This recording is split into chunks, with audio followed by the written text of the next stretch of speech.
ബഹുമാനപ്പെട്ട വൈദികരെ, മഹാബലി, ഇതിൻ്റെ സംഘാടകരെ, ആദരണീയരായ സദസ്യരെ, വിശിഷ്ടാതിഥികളെ, എൻ്റെ കുഞ്ഞുമക്കളെ, അല്പസമയത്തേക്ക്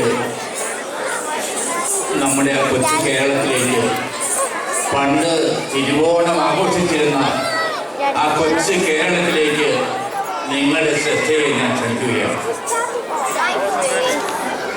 കാർമേഘങ്ങൾ പെയ്തു കഴിഞ്ഞ വെൺമേഘ ശകലങ്ങൾ ആകാശത്ത് ആടപ്രാവുകളെ പോലെ സ്ഥാനം പിടിക്കുന്ന ആ പൊന്നിൻ ചിഹ്നം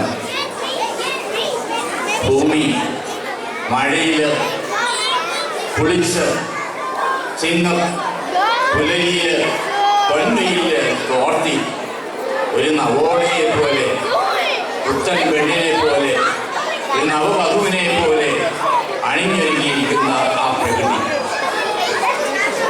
പൊന്നിൻ ചിഹ്നം എല്ലാവർക്കും ഓണം ഒരുക്കാൻ വേണ്ടി പൊന്നിൻ ചിഹ്നം ഇതാ അവർക്ക് വേണ്ടി ആഗതയായിരിക്കുന്നു.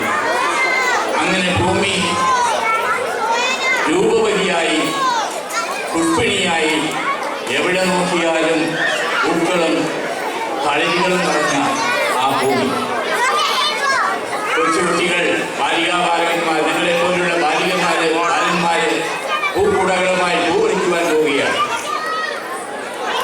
പല നിറത്തിലും വലുപ്പത്തിലുമുള്ള പൂക്കളുണ്ട്.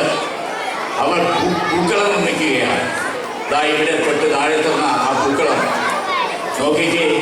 ആ പൂക്കളത്തിൽ ആ പൂക്കൾ ഒന്നുചേർന്നപ്പോൾ, ആ പൂക്കളത്തിന്റെ ഭാഗമായി ആ പൂക്കൾ ചേർന്നപ്പോൾ ഒരുമയുടേതായ ആ മേൽക്കുന്ന ഈ ഒരുമയുടെ മഹത്വം ഒരു പൂവിനേക്കാൾ അപ്പുറമായി ഒരു വലിയ സന്ദേശം ആ പൂക്കളത്തിലുണ്ട്. പ്രിയപ്പെട്ടവരെ, ഐക്യത്തിൻ്റെയും ഒരുമയുടെയും സന്ദേശം, അതിൻ്റെതായ മഹത്വം.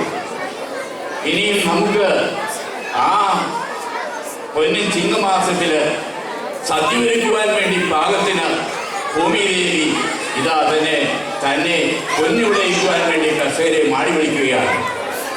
അങ്ങനെ ഭൂമി കർഷകർക്ക് സദ്യ ഒരുക്കുവാൻ വേണ്ടി, കൃഷി ഒരുക്കുവാൻ വേണ്ടി കർക്കിടകത്തിലെ ആലസ്യം വിട്ട് ചിങ്ങത്തിൽ അവർ കർഷകർ കൃഷിക്കായി ഇറങ്ങിത്തിരിക്കുകയാണ്.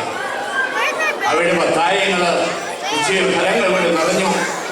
ഒരു സന്തോഷത്തിൻ്റെയും സമൃദ്ധിയുടെയും നാളുകൾ വന്നു. ഓണം ആഘോഷിക്കുവാൻ അവർ തയ്യാറായി.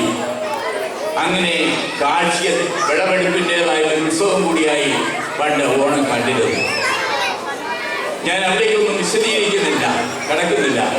അങ്ങനെ ഭൂമിയും മനുഷ്യനും ഒന്നു ചേർന്ന ഇത്ര മനോഹരമായ, ഇത്ര സമുജ്ജസമായ ഒരു ആഘോഷം ഈ തിരുവോണമില്ലാതെ ലോകത്ത് മറ്റൊന്നുമില്ല. ഒരർത്ഥത്തില് തിരുവോണം മലയാളികളുടെ അഭിമാനമാണ്, ഒരർത്ഥത്തിൻ്റെ അഹങ്കാരമാണ്. ഇത്രമാത്രം അർത്ഥസമ്പൂർണമായ ഒരാഘോഷം ലോകത്തിൽ മറ്റെവിടെയും കാണാൻ കഴിയില്ല. പ്രിയപ്പെട്ടവരെ, ഞാൻ സുദീർഘമായി നീട്ടുന്നില്ല. കാരണം വളരെ ചുരുക്കണമെന്ന് എന്നോട് സംഘാടകർ പറഞ്ഞു കഴിഞ്ഞു.